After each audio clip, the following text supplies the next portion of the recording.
புதுவை விழா நேயர்களுக்கு என் அன்பான வணக்கம். நான் உங்கள் கலாவிசு, புதுச்சேரியிலிருந்து. சமீபத்தில் நடந்த 2 துர்மரணங்கள் இந்தியாவையே ஒரு உலுக்கி இருக்கிறது அப்படின்னு தான் சொல்லணும். ஒன்று ரித்தன்யா, இன்னொன்று கவிதா. ரித்தன்யா 300 பவுன் நகை, 75 லட்சம் ரூபாய்க்கு கார், 2 கோடி அளவிற்கு செலவு செய்து திருமணம்.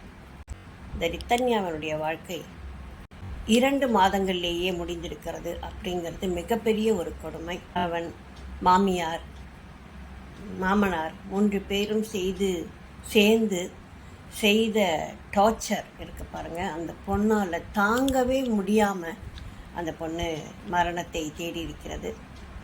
அது கூட இப்போ மரணமா இல்லை கொலையா அப்படிங்கிறது தெரியலை.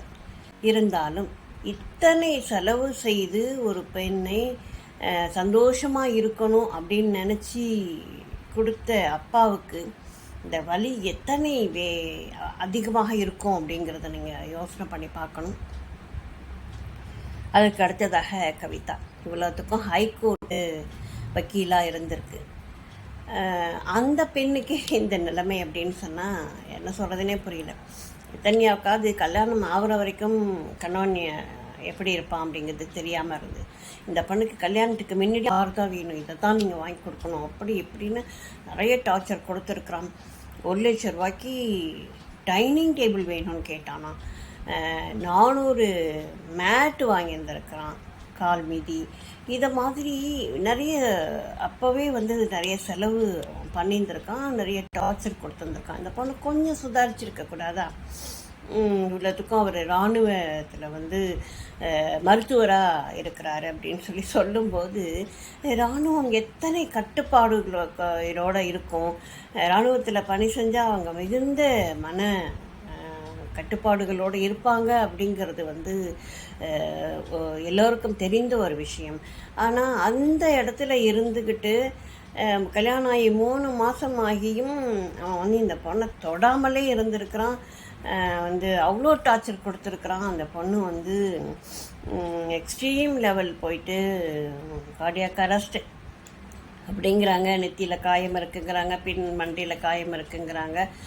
என்னன்னே ஒன்றும் புரியல.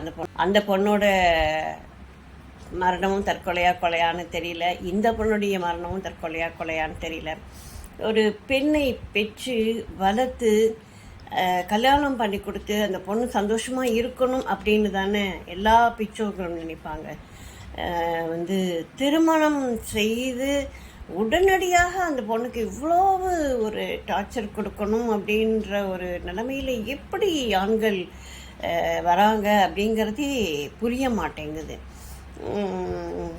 இந்த 2 மரணங்களும் பெண் பிள்ளைகளை பெற்ற அப்பாக்களின் வயிற்றில் நெருப்பை கொண்டு கொட்டியிருக்கிறது அப்படின்னு தான் சொல்லணும்.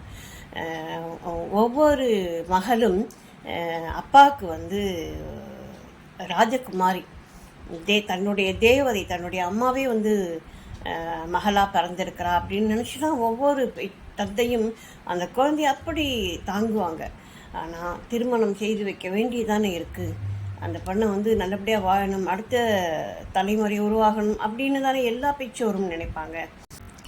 காலமாக இந்த கொடுமைகள் தொடர்ந்து கொண்டே இருக்கின்றனவே. எவ்வளவு வலிமையான சட்டங்கள் இருக்குது, நிறைய அமைப்புகள் இருக்குது, எல்லாமே இருந்தும் கூட இன்று வரை இந்த கொடுமைகள் அரங்கேறி கொண்டிருப்பதற்கு என்ன காரணம்? மனிதர்கள் அவர்களாக மனம் மாறி திருந்தி ஒரு பெண் அப்படின்னு சொன்னால் எவ்வளோ மென்மையானவள் அப்படிங்கிறதெல்லாம் அவங்களா உணரணுமே தவிர இதை யாருமே கொண்டு திணிக்க முடியாது. தான் என்ன அப்படிங்கிறதும் புரியல. நன்றி, வணக்கம்.